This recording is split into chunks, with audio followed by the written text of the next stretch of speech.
This slideshow is a quick summary of how to pay Chinese suppliers by TT payment. So let's start off by looking at what a TT payment is. So it's a telegraphic transfer or wire transfer of funds between banks, and it uses the SWIFT system. It's pretty normal for Chinese suppliers to request this kind of payment. It's also good to know that you can use a TT payment to send a different kind of currency. So if your supplier asks for US dollars, you can do that. Also common to send RMB. So what do we need to know about TT payments? Well, they're pretty safe, which is good. It's a well-established system, and SWIFT is a global network of banks that talk to each other. There may be fees to pay. We'll go on to that in a minute. And payments usually take around 3 to 5 working days to clear. So yeah, fees, not good news, but it's pretty normal to pay fees for business banking. When you do a SWIFT payment, it may well incur fees as well. The fees that you're likely to pay can vary, but they'll include a charge by your bank, charges by banks within the system, a charge by your supplier's bank that's receiving the money, and if you are sending a different currency, there might be a markup on the exchange rate to pay too. Typically the fees aren't huge, but you're looking at around between 25 to 50 US dollars per payment.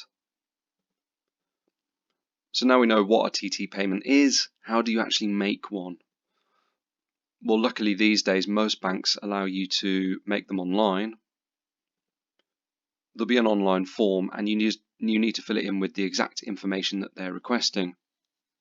This will usually include the recipient name, so that's your supplier, their bank details including the IBAN, BIC or SWIFT code, their address, and also their bank address. It's also going to include, of course, the amount that you're sending. Once you're good to go, send that, save a transaction record, and then send that to your supplier.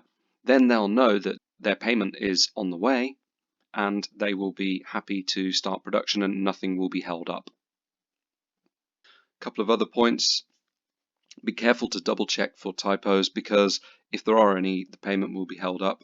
The same goes for getting the Chinese company name right because these can be very, very long.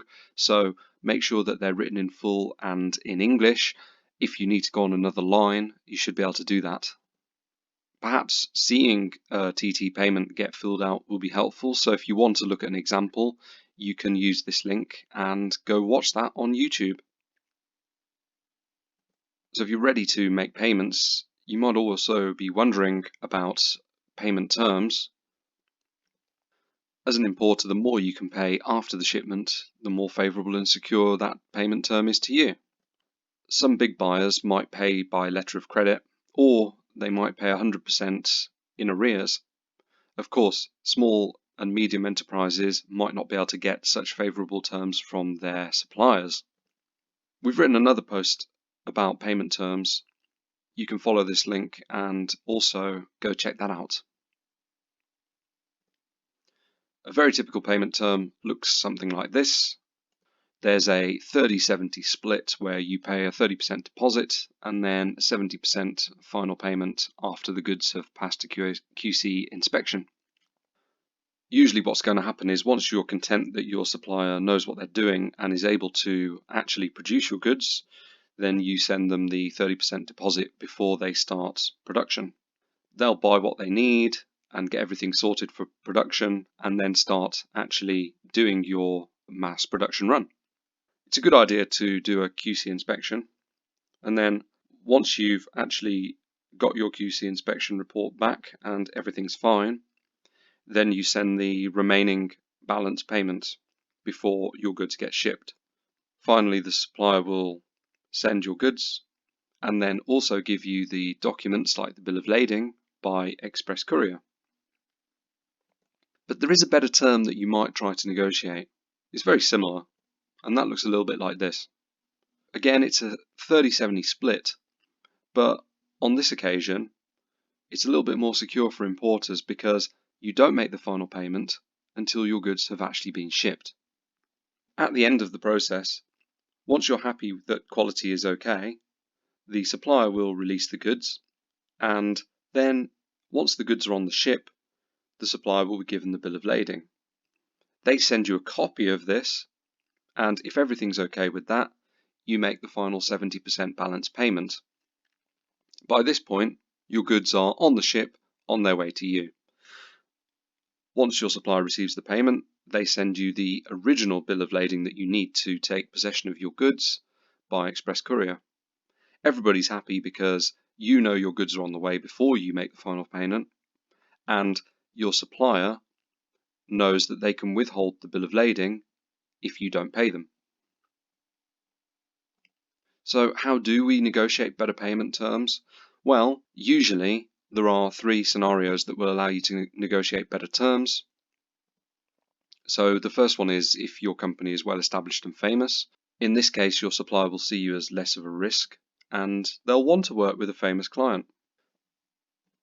The second is if you arrange the financing of suppliers. So if you are a very big buyer, say you're purchasing more than around $1 million a year, you might be able to work with a company or bank specializing in trade assurance solutions. In this case, your supplier will be paid when they need it, but your account is actually debited much later. And the third scenario is if you have a buying office in China yourself. Having an in-country presence will help your supplier to feel that they can have a personal relationship with you. And if any issues do occur with payment, they can come into the office and sort that out. Over at Sofeast, we're local, and in our experience, when we help our clients pay their suppliers, we can often negotiate a 0% deposit and 100% after shipment at the end of the month. So we'll just finish off with some FAQs about TT payments. Perhaps common sense this one, don't prepay 100% of the order before production starts, and also don't wire a down payment before you are sure that the supplier knows what to do and is able to produce your goods. Are there any scams to look out for?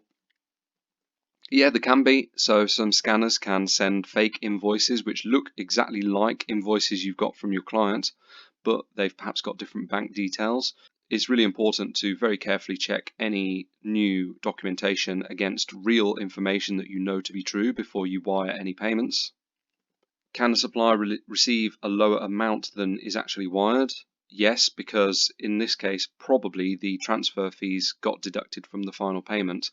As the person that's paying, you need to choose to pay all of the fees. Otherwise, your supplier might be awkward and hold up production.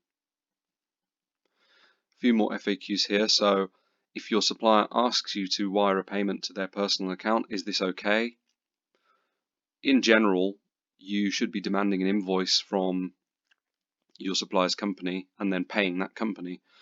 It might be okay to send a payment to the boss's personal account for perhaps a very small amount of money, a couple of $100, but then you won't have an invoice. If your supplier wants you to send the payment to a different company, this sounds like it might be a scam, but actually it's probably not. A lot of Chinese companies often use a Hong Kong company to avoid needing to declare sales in China and therefore reduce their tax. Perhaps they've got another company that actually holds an export license for your goods, or perhaps it's normal for them to collect payments and do all export procedures under another company. If this is the case, it's fine, but in order to be safe, it's good to get both companies to sign and stamp a joint declaration acknowledging that Company B collects your payment on behalf of Company A. For more regular blog posts, come check us out at qualityinspection.org. We also blog over at Sofeast, so take a look at our blog there too at sofeast.com/knowledge base. Thanks for watching, and we'll see you next time.